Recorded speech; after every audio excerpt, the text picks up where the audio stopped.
Praise the Lord. கிறிஸ்து நம்மோடு ஊழியங்கள் சார்பாக உங்கள் யாவரையும் கர்த்தராகிய இயேசு கிறிஸ்து நாமத்தால் நான் வாழ்த்து வரவேற்கிறேன். இன்றைக்கு தேவன் நம்மோடு பேசுகிற வார்த்தை யோவான் 19ஆம் அதிகாரம் 28ஆம் வசனம். அதன் பின்பு எல்லாம் முடிந்தது என்று இயேசு அறிந்து வேத வாக்கியம் நிறைவேறத்தக்கதாக தாகமாய் இருக்கிறேன் என்றார். இந்த தாகமாய் இருக்கிறேன் என்றார். நம்ம சிலர் நினைக்கிறோம், ஆண்டவர் சிலுவையில் அறியப்படும் போது அவர் தாகமாக இருக்கிறேன் என்று தண்ணீர் கேட்டார் என்று நினைச்சிருப்போம். இல்லை சில ஏன்னா கிறிஸ்துவை ஏற்றுக்கொண்ட நமக்கு தெரியும், ஏற்றுக்கொள்ளாதவர்களுக்கு நான் சொல்கிறேன், அவர் தண்ணி கேட்டார் என்று நம்ம நினைக்கிறோம். ஆனால் அவர் ஆத்மா தாகத்தை அங்கே வெளிப்படுத்துகிறார்.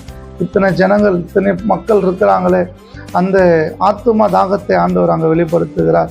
இன்றைக்கு நம்ம இதை குறித்து நான் ஏன் பேசுகிறேன்னா, இன்றைக்கி நம்ம வாழ்க்கை கிறிஸ்டியனாக இருந்தாலும் சரி, அநேக நேரங்களில் இயேசுவை விட்டு விலக நாட்கள் உண்டு, அநேக நேரங்களில் இயேசுவை விட்டு போன நாட்கள் உண்டு, அவர் மறுதளித்த நாட்கள் உண்டு.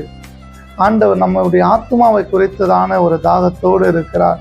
நம்ம ஆண்டவரை விட்டு பின்மாற்றத்தில் இருக்கலாம், ஆண்டவரை விட்டு நம்ம விலகி இருக்கலாம், ஆண்டவரோடு நம்ம ஒரு சில இடைவேளை இருக்கலாம். இன்றைக்கு ஆண்டவர் உங்கள் மேலே உங்களுடைய ஆத்மாவை குறித்ததான ஒரு தாகத்தோடு இருக்கிறார். இந்த தாகம் நம்ம வேதத்தில் இன்னொரு இடத்துல பார்த்தீங்கன்னா, சமாரியா ஸ்ரீ நிறைய பேர் கேள்விப்பட்டிருப்பீங்க. அவங்க கிணத்துல தண்ணி எடுத்து கொண்டு இருக்கும்போது ஆண்டவர் அவங்க இடத்துல போய் நான் தாகமாக இருக்கிறேன் என்று கேட்டார். தண்ணி எனக்கு கொஞ்சம் குடிக்க தண்ணி தாமான்னு. நம்ம அவங்களும் நினச்சது என்னன்னா, அந்த குடிக்கிற தண்ணியை தான் அவர் கேட்குறாரு போல் அப்படின்னு நினச்சாங்க. ஆனால் அவர் சொன்னது ஆத்துமா தாகம். அவங்கள மூலியமாய் அநேக ஜனங்களை ஆண்டவர் சுவிசேஷத்தை அறிவித்து அநேக ஜனங்கள் ரட்சிக்கப்பட்டார்கள். ஸோ இன்றைக்கி நம்ம வாழ்க்கை எப்படி வேணால் மாறி இருக்கலாம், எப்படி வேணால் நம்ம ஆண்டவரை விட்டு விலகி போயிருக்கலாம். இன்றைக்கி ஆண்டவர் நம்முடைய ஆத்மாவை குறித்ததான ஒரு தாகத்தோடு இருக்கிறார். சீக்கிரமாய் மனம் திரும்புங்கள், பரலோக ராஜ்யம் சமீபமாக இருக்கிறது.